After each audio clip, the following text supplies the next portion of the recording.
Hello, good morning, नमस्कार। सभी का स्वागत है स्पिरिचुअलिटी मैटर्स अध्यात्म के और मेरे इस चैनल पे। आई होप सब अच्छा कर रहे होंगे अपनी लाइफ में, लाइफ को एंजॉय कर रहे होंगे, गीता सत्र का आनंद ले रहे होंगे और इस गीता ज्ञान से बहुत कुछ सीख रहे होंगे। तो हमने कल 15वां अध्याय पूरा कर लिया था। आज 16वें अध्याय में प्रवेश कर रहे हैं, जिसका शीर्षक है दैवी तथा आसुरी स्वभाव। तो पहले ही 3 श्लोक एक साथ गिवन है, उसका अर्थ गिवन है साथ में ही और तात्पर्य भी। ठीक है, तो आज इसे करेंगे, देखेंगे प्रभु हमें क्या आज नया सिखा रहे हैं। तो देखते हैं, 1 और 3 मतलब 1 से लेकर के 3 तक ये एक साथ गिवन है। तो देख लीजिए। श्री भगवान उवाच, भगवान कह रहे हैं, पहला श्लोक देखिए। अभयम सत्व संशुद्धि ज्ञान योग व्यवस्थिति दानम दमः च यज्ञः च स्वाध्यायः तपः आजर्वम्। ये हो गया आपका पहला श्लोक। दूसरा देखिए। अहिंसा सत्यम अक्रोधा त्यागः शांति अपैशुनम दया भूतेषु आलोपलुप्त्वम मार्दवम ही अचापलम। तो ये हो गया आपका दूसरा श्लोक। तीसरा देखिए। तेजः क्षमा धृति शौचम अद्रोहा न अति मानिता भवन्ति संपदम दैवीम अभिजातस्य भारत। इसका पूरा अर्थ देख लीजिए। भगवान ने कहा, हे भरत पुत्र, निर्भयता, आत्मशुद्धि, आध्यात्मिक ज्ञान का अनुशीलन, दान, आत्मसंयम, यज्ञ परायणता, वेदाध्ययन यानी वेद का अध्ययन ना, तपस्या, सरलता, अहिंसा, सत्यता, क्रोध विहीनता, त्याग, शांति, छिद्रान्वेषण में अरुचि, समस्त जीवों पर करुणा, लोभ विहीनता, भद्रता, लज्जा, संकल्प, तेज, क्षमा, धैर्य, पवित्रता, ईर्ष्या तथा सम्मान की अभिलाषा से मुक्ति, ये सारे दिव्य गुण हैं। इन सारे गुणों को क्या कहा भगवान ने? दिव्य कहा, जो दैवी प्रकृति से संपन्न देवतुल्य पुरुषों में पाए जाते हैं। ठीक है, अब इसका तात्पर्य देख लीजिए। 15वें अध्याय के प्रारंभ में इस भौतिक जगत रूपी अश्वत्थ वृक्ष की व्याख्या की गई थी। उससे निकलने वाली अतिरिक्त जड़ों की तुलना जीवों के शुभ तथा अशुभ कर्मों से की गई थी। 9वें अध्याय में भी देवों तथा असुरों का वर्णन हुआ है। अब वैदिक अनुष्ठानों के अनुसार सतोगुण में किए गए सारे कार्य मुक्ति पथ में प्रगति करने के लिए शुभ माने जाते हैं और ऐसे कार्यों को दैवी प्रकृति कहा जाता है। यानी ये जो सारे कार्य जो करता है वो दैवी प्रकृति का होता है। जो लोग इस दैवी प्रकृति में स्थित होते हैं वे मुक्ति के पथ पर अग्रसर होते हैं। इसके विपरीत उन लोगों के लिए जो रजो तथा तमोगुणों में रहकर कार्य करते हैं, मुक्ति की कोई संभावना नहीं रहती है। ठीक है, उनके लिए क्या कहा जा रहा है? जो इनसे विहीन है, इन गुणों से विहीन है, उनके लिए मुक्ति की संभावना क्या बता दी? मतलब होती नहीं है, मुश्किल है बहुत। ठीक है, संभावना है ही नहीं, ये भी कह दिया। ठीक है, उन्हें या तो मनुष्य की तरह इसी भौतिक जगत में रहना होता है या फिर पशु योनि में या इससे भी निम्न योनियों में अवतरित होते हैं। इस 16वें अध्याय में भगवान दैवी प्रकृति तथा उसके गुणों एवं आसुरी प्रकृति तथा उसके गुणों का समान रूप से वर्णन करते हैं। वे इन गुणों के लाभों तथा हानियों का भी वर्णन करते हैं।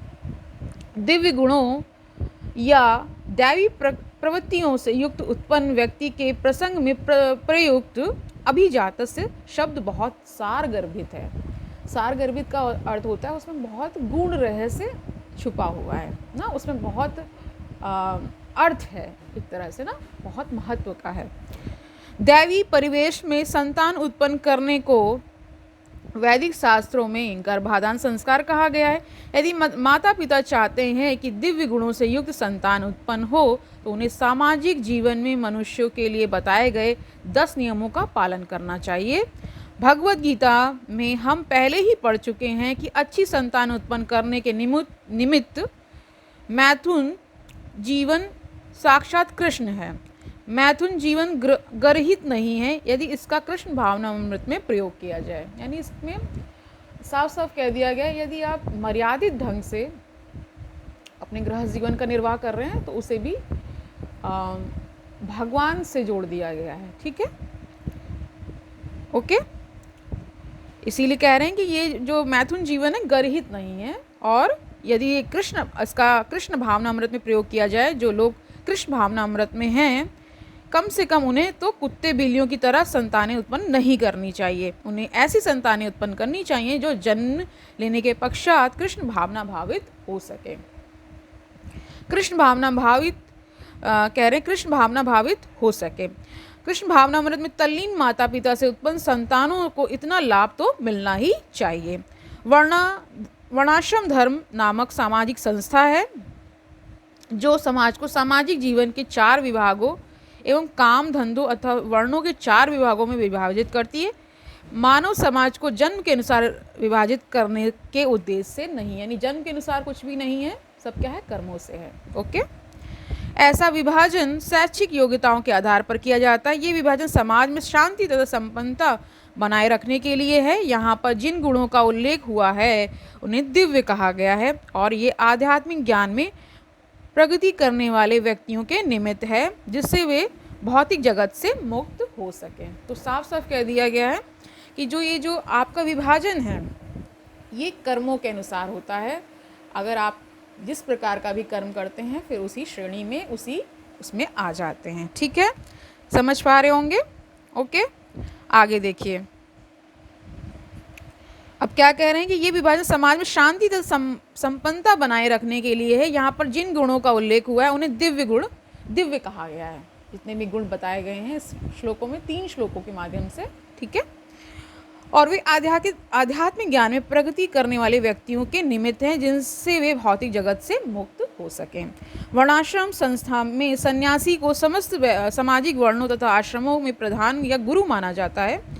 ब्राह्मण को समाज के 3 वर्णों क्षत्रिय, वैश्यों तथा शूद्रों का गुरु माना जाता है, लेकिन सन्यासी इस संस्था के शीर्ष पर होता है, यानी सबसे ऊपर होते हैं, और ब्राह्मणों का भी गुरु माना जाता है।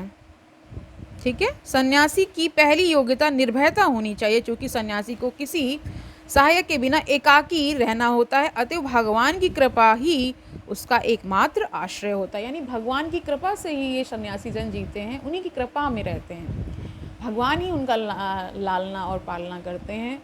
वैसे तो प्रत्येक जीव की कर रहे हैं, लेकिन क्योंकि वो पूरी तरीके से खुद को भगवान को समर्पित कर देते हैं, कोई जीविका नहीं जैसे अन्य जन करते हैं उस प्रकार नहीं करते हैं, तो भगवान के डायरेक्ट वो उसमें आ जाते हैं ना।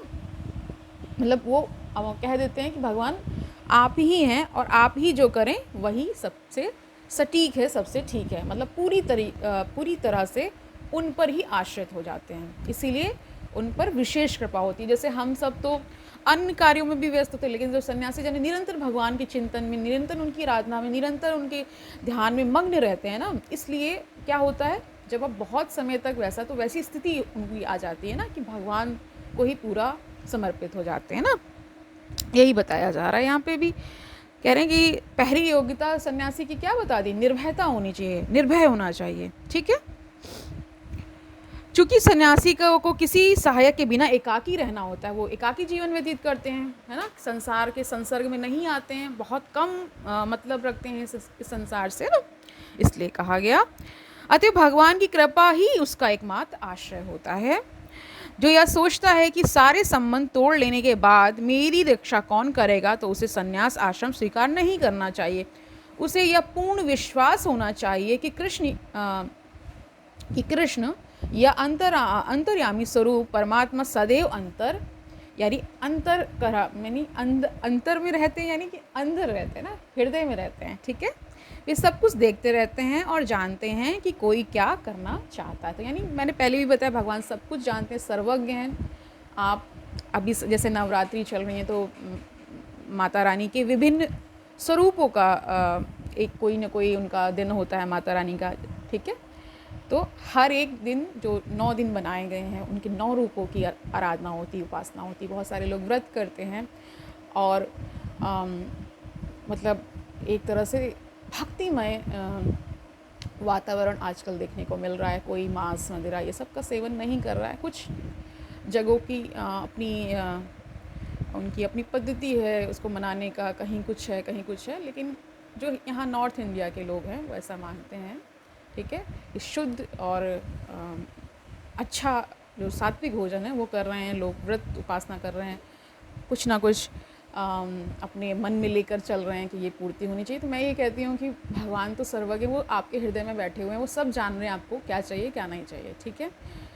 तो जैसे प्रेमानंद महाराज जी कहते हैं कि वो परम पिता है ना, जैसे वो सबकी माता हैं, ऐसे ही बताया गया है कि कृष्ण परम पिता हैं और वो सब कुछ जान रहे हैं। ये तो जो सामाजिक और ये जो भौतिक इस संसार में जो आपको मिलते हैं रिश्ते नाते, ठीक है, वो तो टेम्परेरी हैं, मतलब अस्थाई हैं। जो स्थाई हैं उसके लिए जब आप परिश्रम करते हैं तो वो परिश्रम क्या है, एक जगह इकट्ठा हो रहा है, ठीक है। अनन्य भाव से बोलते हैं कि संकीर्तन करना चाहिए, हरे कृष्ण मंत्र का जाप करना चाहिए, तो इससे आपको मन की शांति तो तुरंत ही मिल जाती है। बाकी अन्य जो चीज़ें हैं, जो शांति ही मिल गई तो फिर शांत होने का मतलब क्या होता है कि आपको अन्य चीज़ों से एक विरक्ति भाव भी आने लगता है ना। अब देखिए यहाँ पे क्या बताया जा रहा है वो जान लेते हैं। क्या कह रहे हैं, उसे यह पूर्ण विश्वास होना चाहिए कि कृष्ण या अंतर्यामी स्वरूप परमात्मा सदैव अंतर में रहते हैं, वे सब कुछ देखते रहते हैं और जानते हैं कि कोई क्या करना चाहता है। इस तरह मनुष्य को दृढ़ विश्वास होना चाहिए कि परमात्मा स्वरूप कृष्ण शरणागत व्यक्ति की रक्षा करेंगे, है ना। उसे सोचना चाहिए कि मैं कभी अकेला नहीं हूँ, भले ही मैं गहनतम जंगल में क्यों ना रहूं। यानी कि गहनतम जंगल यानी बहुत ही जो जंगल के बिल्कुल अंदर जाके विनिवास करना ना। और क्या कह रहे हैं, मेरा साथ कृष्ण देंगे और सब तरह से मेरी रक्षा करेंगे। ऐसा विश्वास अभयम या निर्भयता कहलाता है। यानी यही गुण जो है आपके अंदर होना चाहिए। अगर आप सन्यासी जीवन व्यतीत कर रहे हैं या सन्यासी हैं तो ऐसा होना चाहिए। सन्यास आश्रम में व्यक्ति की ऐसी मनोदशा आवश्यक है, ये आवश्यक बता दिया गया है, ठीक है। तब उसे अपने अस्तित्व को शुद्ध करना होता है। सन्यास आश्रम में पालन किए जाने के लिए अनेक विधि विधान हैं, ठीक है। इनमें सबसे महत्वपूर्ण यह है कि सन्यासी को किसी स्त्री के साथ घनिष्ठ संबंध नहीं रखना चाहिए। तो ये सन्यासी जीवन है तो इसमें भी उसकी अपनी मर्यादा है, ठीक है। अगर आप सामाजिक जीवन या गृहस्थ जीवन व्यतीत कर रहे हैं तो उसकी भी अपनी मर्यादा है कि अपनी स्त्री या अपने पुरुष के अलावा किसी के संसर्ग में नहीं आना है, उसमें भी मर्यादित ढंग से रहना है, ठीक है। तो यही सब बताया जा रहा है। उसे एकांत स्थान में स्त्री से बातें करने तक की मनाही है, ठीक है। भगवान चैतन्य आदर्श सन्यासी थे और जब वे पुरी में रह रहे थे तो उनकी भक्तिनों को उनके पास नमस्कार करने तक के लिए नहीं आने दिया जाता था, उन्हें दूर से ही प्रणाम करने के लिए आदेश था। यह स्त्री जाति के प्रति घृणा भाव का चिन्ह नहीं था, अपितु सन्यासी पर लगाया गया प्रतिबंध था कि उसे स्त्रियों से निकट संपर्क नहीं रखना चाहिए। मनुष्य को अपने अस्तित्व को शुद्ध बनाने के लिए जीवन की विशेष परिस्थिति यानी स्तर में विधि विधानों का पालन करना होता है। अब उसमें देखिए एक नियम बता दिया गया है।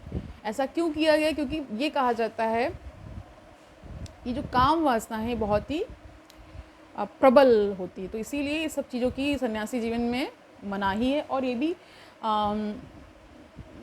देखा गया है ना, क्योंकि बहुत सारे ऋषि मुनियों और अनेक कथाएं प्रचलित हैं, आप सभी जानते होंगे।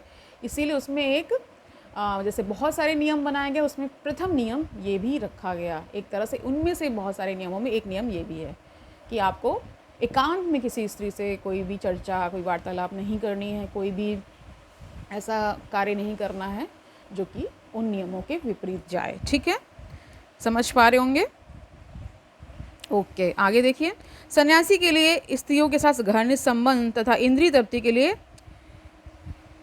धन संग्रह वर्जित है। आदर्श सन्यासी तो स्वयं भगवान चैतन्य थे और उनके जीवन से हमें यह सीख लेनी चाहिए कि वे स्त्रियों के विषय में कितने कठोर थे। यद्यपि वे भगवान के सबसे वदान्य अवतार माने जाते हैं क्योंकि वे अधम से अधम बद्ध जीवों को स्वीकार करते थे, लेकिन जहाँ तक स्त्रियों की संगति का प्रश्न था वे संन्यास आश्रम के विधि विधानों का कठोरता के साथ पालन करते थे। यानी वो चैतन्य महाप्रभु के विषय में कहा जा रहा है कि वो इन नियमों का बहुत ही कड़ाई से पालना करते थे।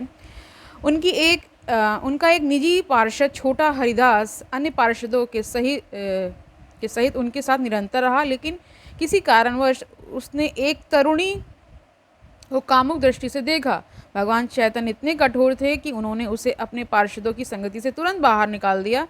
भगवान चैतन्य ने कहा, जो सन्यासी या अन्य कोई व्यक्ति प्रकृति के चंगुल से छूटने का इच्छुक है और अपने को आध्यात्मिक प्रकृति तक ऊपर उठाना चाहता है तथा भगवान के पास वापस जाना चाहता है, वह यदि भौतिक संपत्ति तथा स्त्री की ओर इंद्रिय तृप्ति के लिए देखता है, भले ही वह उनका भोग ना करे, केवल उनकी ओर इच्छा दृष्टि से देखे, तो भी वह इतना गर्हित है कि उसके लिए श्रेष्ठकर होगा कि वह ऐसी अवैध इच्छाएं करने से पूर्व आत्महत्या कर ले।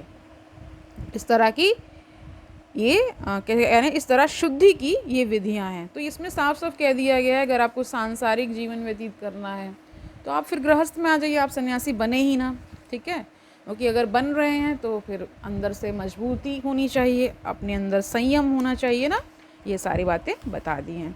अगला गुण है ज्ञान योग व्यवस्थिति, यानी ज्ञान के अनुशीलन में संलग्न रहना। सन्यासी का जीवन गृहस्थों तथा उन सबों को जो आध्यात्मिक उन्नति के वास्तविक जीवन को भूल चुके हैं ज्ञान वितरित करने के लिए होता है। सन्यासी से आशा की जाती है कि वह अपनी जीविका के लिए द्वार द्वार भिक्षाटन करें, यानी भिक्षा मांगे ना, लेकिन इसका अर्थ यह नहीं है कि वह भिक्षुक है। विनयशीलता भी आध्यात्मिकता में स्थित मनुष्य की एक योग्यता है। सन्यासी मात्र विनयशीलता वश द्वार द्वार जाता है, भिक्षाटन के उद्देश्य से नहीं जाता, अपितु गृहस्थों को दर्शन देने तथा उनमें कृष्ण भावना अमृत जगाने के लिए जाता है। यह सन्यासी का कर्तव्य, तो ये कर्तव्य भी बता दिया गया। यदि वह वास्तव में उन्नत है और उसे गुरु का आदेश प्राप्त है तो उसे तर्क तथा ज्ञान द्वारा कृष्ण भावनामृत का उपदेश करना चाहिए, और यदि वह उन्नत नहीं है तो उसे संन्यास आश्रम ग्रहण नहीं करना चाहिए। तो साफ साफ कह दिया गया है किनको ग्रहण करना चाहिए, किनको नहीं। अगर आपके अंदर वो सारे गुण नहीं है, आप नहीं समय या स्थिति में टिक पाएंगे तो फिर नहीं जाएं उस ओर, ठीक है, ओके। लेकिन यदि किसी ने पर्याप्त ज्ञान के बिना ही संन्यास आश्रम स्वीकार कर लिया है तो उसे ज्ञान अनुशीलन के लिए प्रामाणिक गुरु से श्रवण में रत होना चाहिए। सन्यासी को निर्भीक होना चाहिए, उसे कह रहे हैं सत्व संशुद्धि तथा ज्ञान योग में स्थित होना चाहिए। अगला गुण है दान। दान है अगला गुण। दान गृहस्थों के लिए है। गृहस्थों को चाहिए कि वे निष्कपटता से जीवन यापन करना सीखिए और कमाई का 50% विश्व भर में कृष्ण भावनामृत के प्रचार में खर्च करें, ठीक है। इस प्रकार गृहस्थ को चाहिए कि ऐसे कार्य में लगे संस्थान समितियों को दान दे। दान योग्य पात्र को दिया जाना चाहिए, यानी इसमें भी पात्रता देखनी चाहिए कि किनको दिया जाना चाहिए दान और किनको नहीं, ठीक है। अगर वो गलत कार्यों में दान लग जाता है तो फिर जो देता है फिर उसके ऊपर भी कहते हैं उसका पाप लगता है, ऐसा बोला जाता है, ओके। इसीलिए दान भी देखकर ही देना चाहिए। आगे देखिए, जैसा आगे वर्णन किया जाएगा, दान भी कई तरह का होता है, जैसे कि यथा सत्वगुण रजोगुण तथा तमोगुण में दिया गया दान। सत्वगुण में दिए जाने वाले दान की संस्तुति शास्त्रों ने की है, लेकिन रजो तथा तमोगुण में दिए गए दान की स्तुति नहीं है, क्योंकि यह धन का अपव्यय मात्र है, यानी फिजूल खर्ची है। संसार भर में कृष्ण भावनामृत के प्रसार हेतु ही दान दिया जाना चाहिए, ऐसा दान सत्वगुणी होता है। जहाँ तक दम यानी आत्म संयम का प्रश्न है, यह धार्मिक समाज के अन्य आश्रमों के लिए नहीं है, अपितु गृहस्थ के लिए विशेष रूप से है कि आत्म संयम हो, ठीक है, तभी आप सही से गृहस्थी का निर्वहन कर पाएंगे। अगर आत्म संयम नहीं है तो विषय लोलुपता ज़्यादा बढ़ जाएगी, तो उससे क्या होगा, संसार में जो माया है वो अपना तांडव करने लगेगी, तो फिर मुश्किल हो जाएगा काफ़ी हद तक ना। यद्यपि उसके पत्नी होती है, लेकिन उसे चाहिए कि व्यर्थ ही अपनी इंद्रियों को विषय भोग की ओर ना मोड़े। गृहस्थों पर भी मैथुन जीवन के लिए प्रतिबंध है और इसका उपयोग केवल संतानोत्पत्ति के लिए किया जाना चाहिए। यदि वह संतान नहीं चाहता तो उसे अपनी पत्नी के साथ विषय भोग में लिप्त नहीं होना चाहिए। आधुनिक समाज मैथुन जीवन का भोग करने के लिए निरोध विधियों का या अन्य घृणित विधियों का उपयोग करता है, जिससे संतान का उत्तरदायित्व न उठाना पड़े। यह दिव्य गुण नहीं है। अपितु आसुरी गुण है। यदि कोई व्यक्ति चाहे वह गृहस्थ ही क्यों न हो, आध्यात्मिक जीवन में प्रगति करना चाहता है तो उसे अपने मैथुन जीवन पर संयम रखना होगा। उसे संतान नहीं उत्पन्न करनी चाहिए जो कृष्ण की सेवा में काम ना आए। यदि वह ऐसी संतान उत्पन्न करता है जो कृष्ण भावना भावित हो सके तो वह सैकड़ों संतानें उत्पन्न कर सकता है, लेकिन ऐसी क्षमता के बिना किसी को इंद्रिय सुख के लिए काम भोग में लिप्त नहीं होना चाहिए। गृहस्थों को यज्ञ भी करना चाहिए क्योंकि यज्ञ के लिए पर्याप्त धन चाहिए। ब्रह्मचर्य, वानप्रस्थ तथा संन्यास आश्रम वालों के पास धन नहीं होता, वे तो भिक्षाटन करके जीवित रहते हैं। अतः विभिन्न प्रकार के यज्ञ गृहस्थों के दायित्व हैं। उन्हें चाहिए कि वैदिक साहित्य द्वारा आदृष्ट अग्निहोत्र यज्ञ करें, लेकिन आजकल ऐसे यज्ञ अत्यंत खर्चीले हैं और हर किसी गृहस्थ के लिए इन्हें संपन्न कर पाना कठिन है। इस युग के लिए संस्तुत सर्वश्रेष्ठ यज्ञ है यानी संकीर्तन यज्ञ। संकीर्तन करिए, ठीक है, समझ पा रहे होंगे। यह संकीर्तन है। संकीर्तन यज्ञ बता दिया। क्या बताया? हरे कृष्ण कृष्ण कृष्ण हरे हरे, हरे राम राम राम हरे हरे का जब सर्वोत्तम और सबसे कम खर्च वाला यज्ञ है और प्रत्येक व्यक्ति इसे लाभ कह रहे हैं और प्रत्येक व्यक्ति इसे करके लाभ उठा सकता है। अतएव दान, इंद्रिय संयम तथा यज्ञ करना, ये तीनों बातें गृहस्थ के लिए हैं। स्वाध्याय या वेदाध्ययन यानी वेदों का अध्ययन ब्रह्मचर्य आश्रम या विद्यार्थी जीवन के लिए है। ब्रह्मचारियों का स्त्रियों से किसी प्रकार का संबंध नहीं होना चाहिए। उन्हें ब्रह्मचर्य जीवन बिताना चाहिए और आध्यात्मिक ज्ञान के अनुशीलन हेतु अपना मन वेदों के अध्ययन में लगाना चाहिए। यही स्वाध्याय है, ठीक है। तपस यानी तपस्या वानप्रस्थों के लिए है। मनुष्य को जीवन भर गृहस्थ ही नहीं बने रहना चाहिए। उसे स्मरण रखना होगा कि जीवन के 4 विभाग हैं: ब्रह्मचर्य, गृहस्थ, वानप्रस्थ तथा संन्यास। अतः गृहस्थ रहने के बाद उसे विरक्त हो जाना चाहिए। यदि कोई 100 वर्ष जीवित रहता है तो उसे 25 वर्ष तक ब्रह्मचर्य, 25 वर्ष तक गृहस्थ, 25 वर्ष तक वानप्रस्थ तथा 25 वर्ष तक संन्यास का जीवन बिताना चाहिए। ये वैदिक धार्मिक अनुशासन के नियम हैं। गृहस्थ जीवन से विरक्त होने पर मनुष्य को शरीर, मन तथा वाणी का संयम बरतना चाहिए। यही तपस्या है। समग्र वर्णाश्रम धर्म समाज ही तपस्या के निमित्त है। तपस्या के बिना किसी को मुक्ति नहीं मिल सकती, यानी तपस्या को भी बताया है।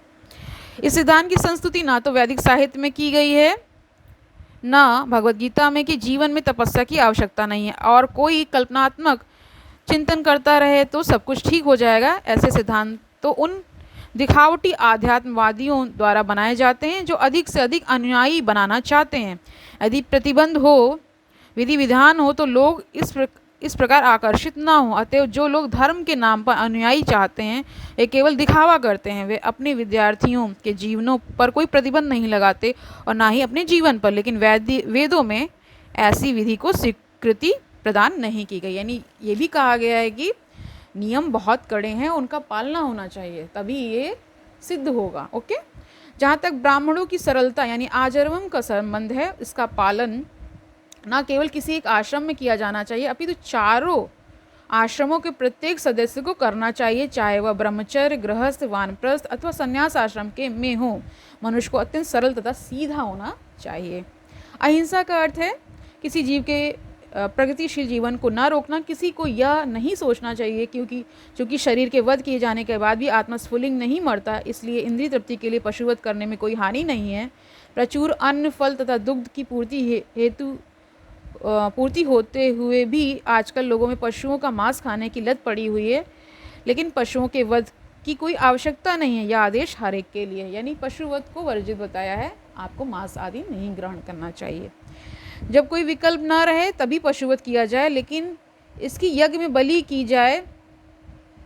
जो भी हो, जब मानवता के लिए प्रचुर भोजन हो तो जो लोग आध्यात्मिक साक्षात्कार में प्रगति करने के इच्छुक हैं उन्हें पशु हिंसा नहीं करनी चाहिए। वास्तविक अहिंसा का अर्थ है किसी के प्रगतिशील जीवन का रोका ना जाए। पशु भी अपने विकास काल में एक पशु योनि में दूसरी पशु योनि में देहांतर करके प्रगति करते हैं। यदि किसी विशेष पशु का वध कर दिया जाता है तो उसकी प्रगति रुक जाती है। यदि कोई पशु किसी शरीर में बहुत दिनों से या वर्षों से रह रहा हो और उसे असमय ही मार दिया जाए तो उसे पुनः उसी जीवन में वापस आकर शेष दिन पूरे करने के बाद ही दूसरी योनि में जाना पड़ता है। अतः उस अपने स्वार्थ की तुष्टि के लिए किसी की प्रगति को नहीं रोकना चाहिए, यही अहिंसा है। तो अहिंसा भी बता दी गई है। सत्यम का अर्थ है मनुष्य को अपने स्वार्थ के लिए सत्य को तोड़ना मरोड़ना नहीं चाहिए। वैदिक साहित्य में कुछ अंश अत्यंत कठिन हैं, लेकिन इनका अर्थ किसी प्रामाणिक गुरु से जानना चाहिए। वेदों को समझने की यही विधि है। श्रुति का अर्थ है किसी अधिकारी से सुनना। मनुष्य को चाहिए कि अपने स्वार्थ के लिए कोई विवेचना न गढ़े। भगवत गीता की अनेक टीकाएं हैं जिसमें मूल पाठ की गलत व्याख्या की गई है। शब्द का वास्तविक भावार्थ प्रस्तुत किया जाना चाहिए और इसे प्रमाणिक गुरु से ही सीखना चाहिए। तो यहाँ पे ये भी बता दिया गया है कुछ भी ज्ञान है वो प्रमाणिक गुरु से ही लेना चाहिए। अक्रोध का अर्थ है क्रोध को रोकना। यदि कोई क्षुब्ध बनावे तो भी सहिष्णु बने रहना चाहिए, क्योंकि एक बार क्रोध करने पर सारा शरीर दूषित हो जाता है। क्रोध रजोगुण तथा काम से उत्पन्न होता है। अतः जो योगी हैं उसे क्रोध पर नियंत्रण रखना चाहिए। अपैशुनम का अर्थ है कि दूसरे के दोष ना निकाले और व्यर्थ ही उन्हें सही ना करें। निसंदेह चोर को चोर कहना छिद्रान्वेषण नहीं है, लेकिन निष्कपट व्यक्ति को चोर कहना उस व्यक्ति के लिए परम अपराध होगा जो आध्यात्मिक जीवन में प्रगति करना चाहता है। ही का अर्थ है मनुष्य अत्यंत लज्जाशील हो और कोई गर्हित कार्य न करे। अचापलम या संकल्प का अर्थ है कि मनुष्य किसी प्रयास से विचलित या उदास न हो। किसी प्रयास में भले ही असफलता क्यों ना मिले, किंतु मनुष्य को उसके लिए खिन्न नहीं होना चाहिए। यानी आपको मान लीजिए असफलता मिल रही है, किसी भी चीज़ के लिए प्रयास कर रहे हैं, किसी नौकरी के लिए या कुछ भी, तो अगर मान लीजिए असफलता मिल रही है तो उससे आपको दुखी नहीं होना है, खिन्न नहीं होना है। उसे धैर्य तथा संकल्प के साथ प्रगति करनी चाहिए। अपना कर्म करते रहिए, जब मिलना होगा तो मिल जाएगा। यहाँ पर प्रयुक्त तेजस शब्द क्षत्रियों के निमित्त है। क्षत्रियों को अत्यंत बलशाली होना चाहिए जिससे वे निर्बलों की रक्षा कर सके। उन्हें अहिंसक होने का दिखावा नहीं करना चाहिए। यदि हिंसा की आवश्यकता पड़े तो हिंसा दिखानी चाहिए, लेकिन जो व्यक्ति अपने शत्रु का दमन कर सकता है उसे चाहिए कि कुछ विशेष परिस्थितियों में क्षमा कर दे। ठीक है, क्षमा भी बताया गया है। वह छोटे अपराधों के लिए क्षमादान कर सकता है। शौचम का अर्थ है पवित्रता, जो न केवल मन तथा शरीर की हो अपितु व्यवहार में भी हो। यह विशेष रूप से वणिक वर्ग के लिए है, जो उन्हें चाहिए कि वे काला बाजारी न करें। नाती मानिता अर्थात सम्मान की आशा न करना शूद्रों अर्थात श्रमिक वर्ग के लिए है, जिन्हें वैदिक आदेशों के अनुसार चारों वर्णों में सबसे निम्न माना जाता है। उन्हें वृथा सम्मान या प्रतिष्ठा में से फूलना नहीं चाहिए, बल्कि अपनी मर्यादा में बने रहना चाहिए। शूद्रों का कर्तव्य है कि सामाजिक व्यवस्था बनाए रखने के लिए वे उच्च वर्णों का सम्मान करें। यहाँ पर वर्णित 26 गुण दिव्य हैं। वर्णाश्रम धर्म के अनुसार इनका आचरण होना चाहिए। सारांश यह है कि भले ही भौतिक परिस्थितियाँ सोचनी हों, यदि सभी वर्णों के लोग इन गुणों का अभ्यास करें तो वे क्रमशः आध्यात्मिक अनुभूति के सर्वोच्च पद तक उठ सकते हैं।